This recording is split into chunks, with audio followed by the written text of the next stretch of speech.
666, ce n'est pas un roman d'épouvante, ce n'est pas un livre sur le diable, c'est un livre d'économie, un livre dans lequel son auteur, Pierre Jovanovic, expose ce qu'il présente comme le plan impitoyable de mise en esclavage des peuples au service d'une seule entité, la finance américaine. Bonjour à tous, bienvenue dans Rencontre culturelle. Bonjour Pierre Jovanovic. Bonjour. Alors on vous connaît un tout petit peu sur Radio Arc-en-Ciel, vous nous aviez présenté il y a un peu moins d'1 an une série de romans historiques de Mika Waltari que vous éditiez au Jardin des Livres. Et oui. Cette fois, vous nous revenez, non pas en tant qu'éditeur, mais en tant qu'auteur pour cet ouvrage d'économie. Alors ça peut faire un peu peur comme ça, ouvrage d'économie, mais ça se lit vraiment comme un roman, presque comme un roman policier, sauf que tout ce qu'on apprend est vrai. Vous avez un style qui est vraiment très agréable à lire. Bah écoutez, c'est gentil, merci vous. Mais je pense que vous avez cherché justement à écrire de manière très compréhensible, de manière très abordable, parce qu'on a tendance à lire des ouvrages d'économie dans lesquels on est complètement... dans lesquels voilà, on n'arrive pas du tout à se concentrer, à comprendre exactement de quoi est-ce qu'on parle, et voilà, on se laisse complètement pas du tout prendre. C'est-à-dire qu'avec ce livre, en fait, tous les Français comprennent comment fonctionne l'économie, d'une manière extrêmement simple. C'est-à-dire que aujourd'hui, nous sommes mis en esclavage par les États-Unis et le Japon, qui passent leur temps à fabriquer des centaines de milliards et de milliards de dollars de monnaie de singe, avec laquelle ils sont en train de racheter toutes nos richesses, et en même temps sont en train de nous endetter, ce qui se termine, si vous voulez, par au bout du compte, par la saisie des maisons des Français. Voilà. Si je peux résumer le livre vraiment à sa substantifique moelle. Et d'ailleurs, vous avez une illustration très très précise. Vous avez vu il y a à peu près 10 jours le titre du journal de dimanche. Vous avez vu que Zimbabwe. C'est ça ce que non, 1000 communes françaises sont en faillite. 1000 communes françaises sont en faillite. Ces communes vont augmenter la taxe foncière, elles vont augmenter les impôts locaux, et tous ceux, et je pense en particulier aux retraités qui ne pourront pas payer ces augmentations de taxes, impôts, etc., eh bien verront leur maison saisie par l'État. C'est absolument merveilleux. Voilà, c'est la conséquence, si vous voulez, d'une politique de planche à billets, et je ne peux que même, je veux dire, déplorer, c'est même pas le mot, c'est verser des larmes, de pleurer sur le sort de la France et de ce qui nous attend. Mais pourtant, il y a bien une solution qui doit exister. Si on comprend bien, la solution, ce serait de revenir à un système où on n'a plus justement de monnaie un peu virtuelle, mais de la vraie monnaie qui a une vraie valeur, comme l'or par exemple, enfin que l'argent et que la valeur des choses soit plus indexée sur un poids fixe d'or, c'est quelque chose comme ça, non? Vous savez, quand on parle des 30 glorieuses, les fameuses 30 glorieuses, en fait, les 30 glorieuses correspondent à une époque où la France était au standard or indirect. Et le standard or indirect conditionnait également que les salaires des gens étaient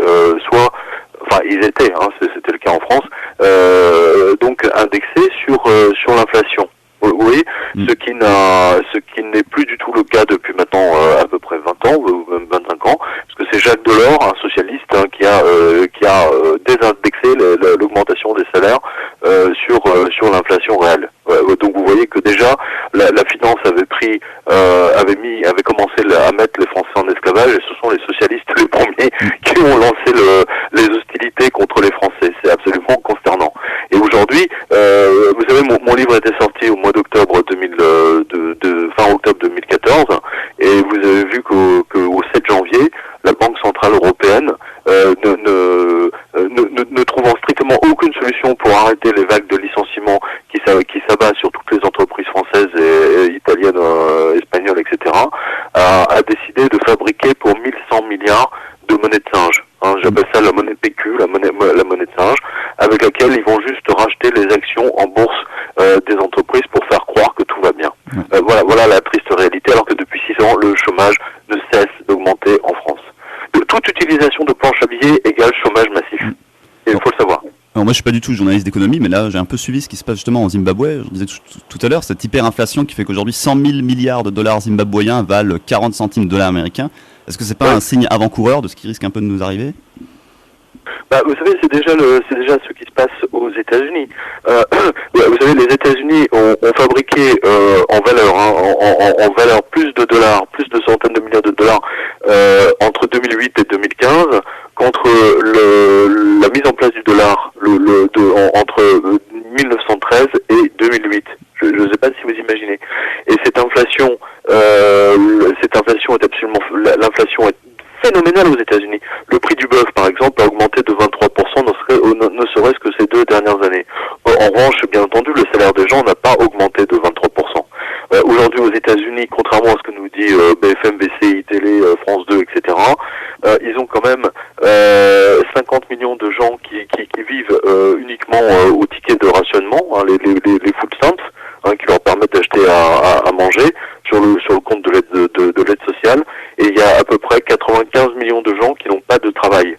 Et ça ne se voit même pas dans les statistiques d'ailleurs, puisque les statistiques, une fois que vous êtes sorti des 1 an de compensation chômage, eh bien vous n'existez plus. Voilà. Donc pour ne pas voir le problème, on casse le thermomètre. Voilà ce que font les Américains. Et donc l'inflation est absolument phénoménale aux États-Unis. Et même le patron de la Banque Centrale Européenne, lors de sa dernière conférence de presse la semaine dernière, a reconnu que l'inflation commençait à monter dans la zone euro à cause de la planche à billets qu'ils ont mis en place le 7 janvier. Et pourtant, c'est quelque chose qu'on entend assez peu dans les grands médias. Là, on a de cesse de parler de crise, mais on parle assez peu de ce qui se passe concrètement et de éventuellement ce genre de solution. Est-ce que vous avez l'impression que c'est les médias qui vous boycottent ou qui boycottent cette idée du débat public, ou est-ce que c'est vous, au contraire, qui ne souhaitez pas participer à des interviews justement dans des grands médias un peu plus écoutés que Radio Arc-en-Ciel? Non, alors, attendez, vous pensez bien qu'ils se gardent bien invités. Non, c'est pire, la situation est bien plus grave que ça. Vous savez, c'est Pierre Bourdieu qui avait établi dans plusieurs de ses essais, les riches achètent les journaux, les radios, les télés pour donner leur information aux pauvres. Alors, de manière très factuelle, si vous voulez, ça se transforme, par exemple, M. Pigasse, un banquier, qui achète Le Monde, le journal, qui achète Les Incorruptibles, et donc ne vous étonnez pas de ne pas être informé par le journal Le Monde de ce qui se passe réellement dans la vie des Français. La JP Morgan, la banque américaine, possède 10% un peu moins de 10% de TF1. Ne soyez pas étonnés que TF1 n'informe pas les Français. Les banquiers ont mis la main sur les médias. Le Crédit Mutuel, par exemple, possède à peu près 5 ou 6 journaux régionaux en France. Ouais, le DNA ici, par exemple, en Alsace. Voilà. Ne vous étonnez pas, en conséquence, que ces journaux n'informent pas de la crise bancaire et de la grande escroquerie des banques via les crédits défaut swap que j'avais exposé dans un de mes livres précédents qui s'appelait White Masters. Vous savez, ne vous étonnez pas qu'il y ait plusieurs millions de Français qui suivent ma revue de presse. Oui. C'est vrai, effectivement. Et les vidéos qu'on met en ligne des podcasts que vous faites sont très vues. Donc, prouve qu'il y a quand même une prise de conscience peut-être qui se met en place et qu'il y a peut-être une solution à cette faillite qui peut peut-être arriver, je sais pas. Vous savez, la solution, la solution nous a déjà été donnée par le général de Gaulle. Le général de Gaulle, lorsque a nationalisé toutes les banques, vous savez, jusqu'aux années 80, les banques étaient nationalisées, le Crédit Lyonnais était nationalisé. Vous voyez, et les banques fonctionnaient pour le bien-être des Français, pas du tout pour le bien-être des banquiers, des financiers. Quand on parlait, vous savez, dans la loi française, quand on parlait de gestionnaire en bon père de famille, ça faisait référence à quelque chose de très particulier. Ça faisait référence au fait que les Français pouvaient acheter des bons du Trésor émis par le gouvernement pour financer les grands travaux, les TGV, l'Ariane Espace, Airbus, le programme nucléaire, etc., etc. C'est les Français qui ont financé les grands travaux du pays, et ils ont été récompensés par le taux d'intérêt. Aujourd'hui, à l'époque, tout le monde pouvait acheter des bons du Trésor de la France. Aujourd'hui, c'est strictement impossible. Je mets au défi chacun de vos auditeurs d'aller acheter des bons du Trésor, d'aller dans leur agence de la BNP et de dire voilà, donnez-moi des bons du Trésor. Aujourd'hui, la vente des bons du Trésor français sont strictement réservées aux banques étrangères ou aux fonds de pension américains et japonais. Il faut le savoir, ça. Et c'est d'autant plus grave, si vous voulez, que les Japonais qui impriment du PQ par centaines de milliards de dollars ou de yens rachètent nos bons du Trésor, et que nous on paye avec nos châteaux, nos vignes, vous savez, et d'ailleurs vous le voyez, puisque l'État ferme tous les lycées, les collèges techniques, les postes, les casernes de pompiers, de gendarmerie, etc. Tout ça c'est vendu à la criée et c'est acheté par les étrangers. Non mais c'est grave, c'est très très grave ce qui se passe en ce moment. Justement... Et dans ce livre, je montre bien, si vous voulez, dans les 666, je montre bien que qu'en fait le vrai problème, si vous voulez, c'est que nous sommes rentrés dans une société qui ne fonctionne qu'à coup de monnaie de singe depuis 1971, et d'ailleurs la dette de la France a commencé à monter de manière exponentielle à partir de 1973. Tout l'argent qu'on doit, vous savez, l'endettement, on nous dit, en fait, c'est de la monnaie de singe. Moi aussi, hein, avec mon imprimante, je peux endetter chacun de vos auditeurs. Hein, voilà. Et ils ne remboursent pas, ben voilà, moi je peux imprimer autant que je veux avec mon imprimante, et s'ils ne nous remboursent pas, ben on saisit leur maison. Voilà. On saisit leurs biens. C'est ça la triste réalité, au bout, in fine. Une chose particulière aussi de votre livre, c'est que vous mettez ça un peu en parallèle avec l'Apocalypse de Saint Jean dans la Bible, d'où le titre, 666. Oui, parce que bien sûr, parce que je montre, si vous voulez, que je l'avais déjà montré dans le livre précédent, hein, 777, mais je montre que l'analyse que j'avais faite précédente, d'ailleurs dans laquelle j'avais dit précisément, aussi bien dans le livre et surtout sur différentes radios, que si mon interprétation était la bonne, disant que le texte de l'Apocalypse de Jean en fait parle d'une apocalypse monétaire, si mon analyse est juste, le pape Benoît XVI sera éjecté du Vatican. Et c'est exactement ce qui s'est passé. Et ça, j'avais dit avant, je précise. Voilà. Et donc, c'est une apocalypse monétaire à laquelle on assiste. Et vous savez, il y a une autre information qui est tombée hier ou avant-hier. Il y a plusieurs régions qui, je pense, d'ici septembre-octobre, ne sont plus en mesure de payer le RSA. Donc si les régions ne payent plus le RSA, attendez-vous à des sacrés désordres et à une sacrée montée de la violence et de la criminalité, par exemple. En fait, à partir du moment où les régions ne pourront pas payer le RSA, on va véritablement vers une faillite totale de l'État, puisque les milliards que le gouvernement ou les régions donnent aux pauvres, eh bien cet argent retourne immédiatement dans l'économie globale.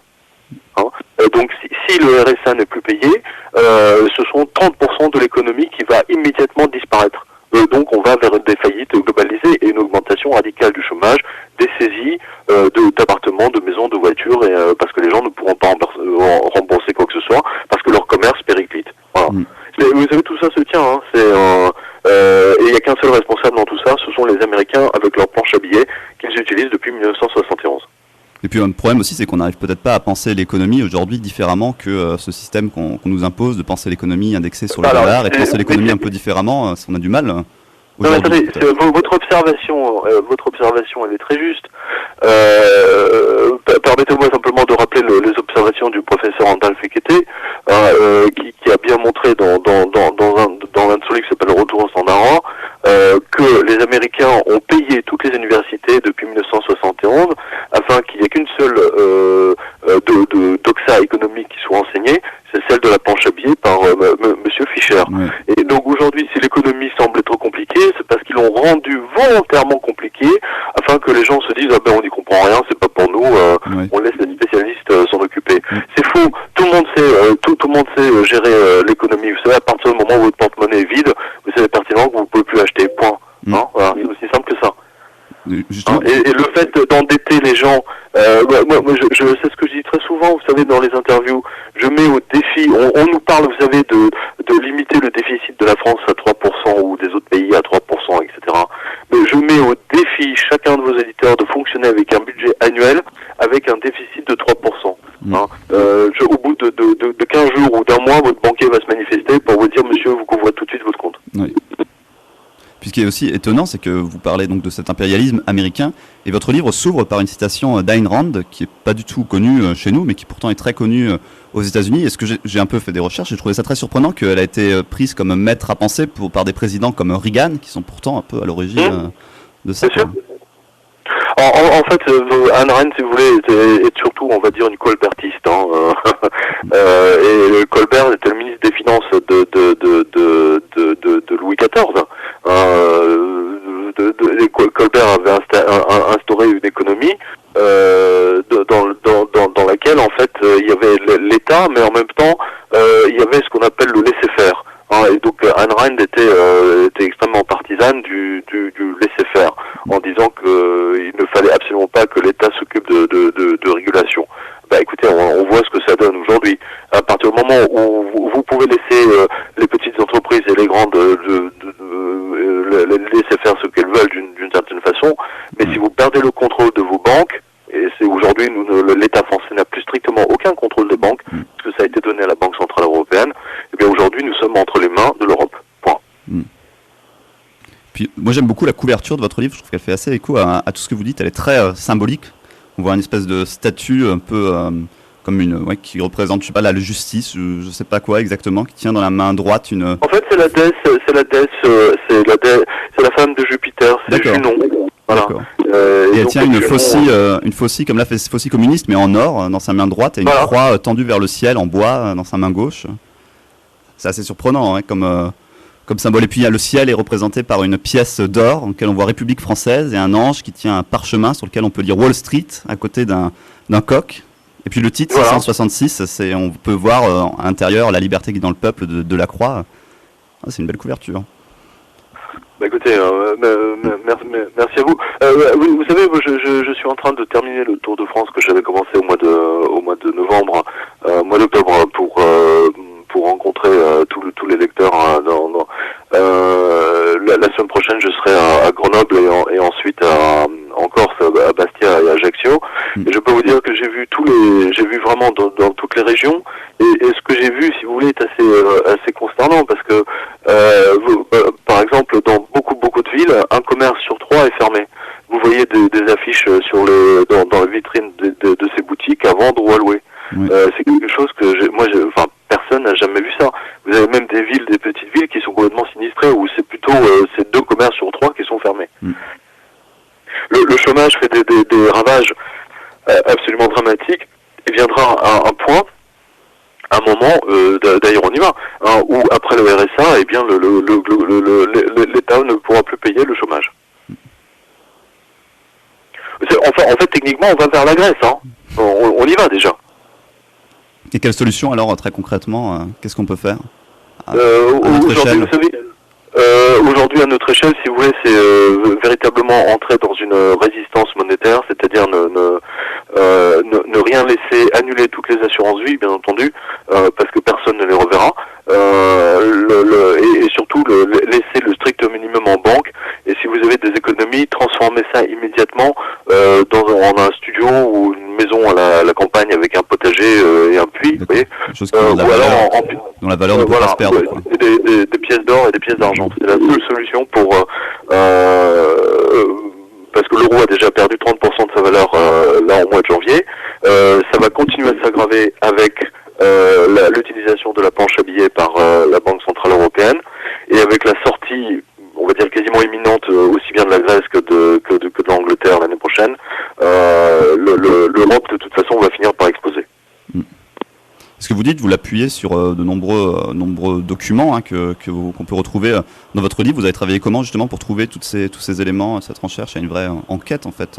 J'ai l'impression. Vous savez, moi je suis un journaliste de la vieille école, hein, donc je ne fais pas comment dire, je ne rédige pas, vous savez, comme Monsieur Bernard Levy qui repompe des fichiers, des fiches Wikipédia.